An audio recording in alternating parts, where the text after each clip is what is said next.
ओम शांति।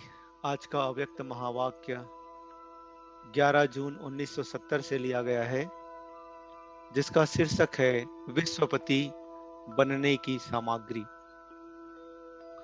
आज सतगुरुवार के दिवस किस लिए विशेष बुलाया है? आज कुमारियों का कौन सा दिवस है?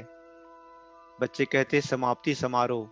समाप्ति समारोह नहीं है, लेकिन आज का सतगुरुवार का दिन विश्वपति बनने की शुभ अविनाशी दशा बैठने का दिवस है। समझा? तो आज बाप दादा विश्वपति बनाने की क्या सामग्री लाए होंगे? जब कोई समारोह होता है तो उसमें सामग्री भी होती है। तो आज विश्वपति बनाने के समारोह में विशेष क्या सामग्री लाए हैं? ताज, तख्त और तिलक। फिर इन तीनों को धारण करने की हिम्मत है। ताज को धारण करने के लिए, तख्त पर विराजमान होने के लिए और तिलक को धारण करने के लिए क्या करना पड़ेगा? अगर यह धारण करने की हिम्मत है तो उसके लिए क्या करना पड़ेगा? एक तो त्याग, दूसरा तपस्या और सेवा।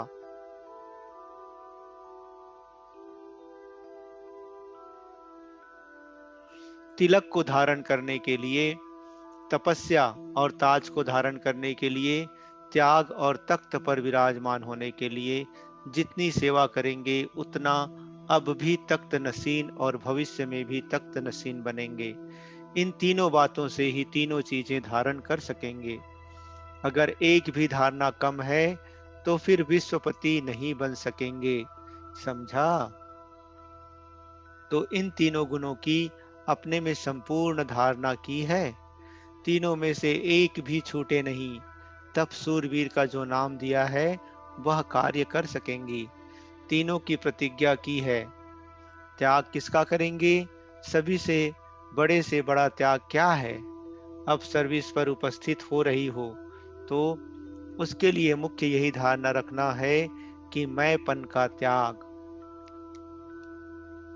मैंने किया, मैं यह जानती हूँ, मैं यह कर सकती हूँ, यह मैंपन का जो अभिमान है उसका त्याग करना है।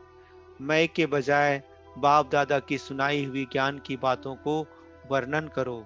मैं यह जानती हूँ, नहीं, बाप दादा द्वारा यह जाना है। ज्ञान में चलने के बाद जो स्व अभिमान आ जाता है उसका भी त्याग। जब इतनी त्याग की वृत्ति और दृष्टि होगी तब सदैव स्मृति में बाप और दादा रहेगा और मुख पर भी यही बोल रहेंगे।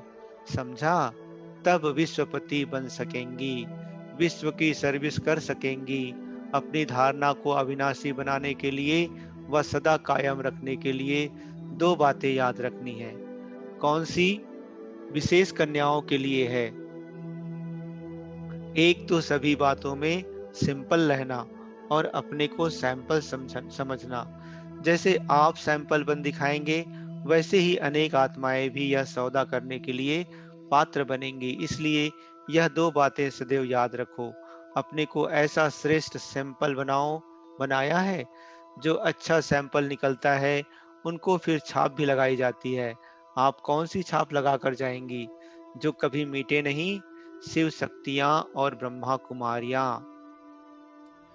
साकार में दो निमित्त बनी हुई बड़ी अथॉरिटी यह छाप लगा रही है। इसलिए यह याद रखना कि मिटेंगे लेकिन कब हटेंगे नहीं। संस्कारों में, चाहे सर्विस में, चाहे संबंध में, सर्व बातों में अपने को मिटाएंगे लेकिन हटेंगे नहीं।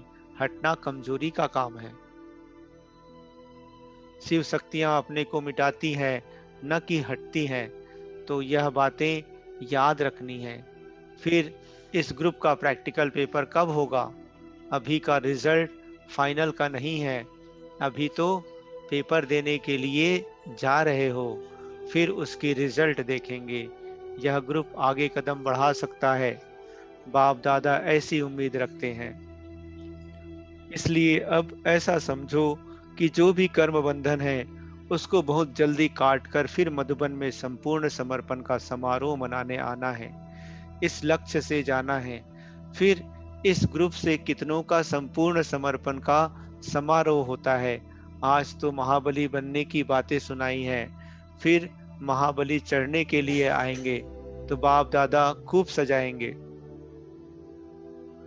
सजा कर फिर स्वाहा करना होता है। जितना बाप दादा के स्नेही उतना फिर सहयोगी भी बनना है। सहयोगी तब बनेंगे जब अपने में सर्व शक्तियों को धारण करेंगे, फिर स्वाहा होना सहज होगा। जो भी कोई शक्ति की कमी हो तो वह आज के दिन ही अपने में भर कर जाना, कोई भी कमी साथ ले ना जाना। अभी सिर्फ हिसाब किताब चुकतू करने जाते हो, सर्व शक्तियां अपने में भर कर जाएंगे तब चुकतू कर सकेंगे ना। तो अब फाइनल पेपर के नंबर्स तो जब प्रैक्टिकल कर दिखाएंगे तब निकलेंगे। अच्छा, ओम शांति।